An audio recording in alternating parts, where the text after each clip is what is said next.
বিভূতিভূষণের মৃত্যুর পরে বইটা প্রকাশিত হয়, একটা হারিয়ে গিয়েছিল, কেউ জানতো না ওটার কথা। তারপরও স্ত্রী সেটাকে বই হিসেবে বের করেন, এবং যখন পড়ি তখন থেকেই আমার এটা করবার ইচ্ছে জাগে মনে। যে রসটা রয়েছে তার মধ্যে, যে বক্তব্যটা রয়েছে, সবকটা জিনিসই আমার মনে খুব দাগ কেটেছিল।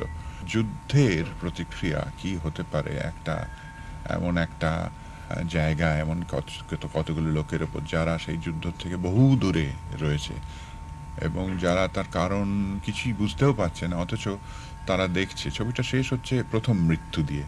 সেই গ্রামে প্রথম যে লোক মরল, সেই মৃত্যু থেকে যখন তাদের উপলব্ধি হলো যে খেতে ফসল থাকলেও মানুষে না খেয়ে মরতে পারে কোনো একটা আশ্চর্য কারণে, যে কারণটা তাদের ধরা ছোঁয়ার বা বোঝার বাইরে, এইটাই হচ্ছে প্রধান থিম। অনেকগুলো সাবসিডিয়ারি থিম, ছোটোখাটো অন্য বক্তব্য আছে, এটাই হচ্ছে প্রধান বক্তব্য। এবং এই জিনিসটা আমার কাছে খুব আশ্চর্য বলে মনে হয়েছিল এবং খুব প্রয়োজনীয় বলে মনে হয়েছিল ছবির মাধ্যমে।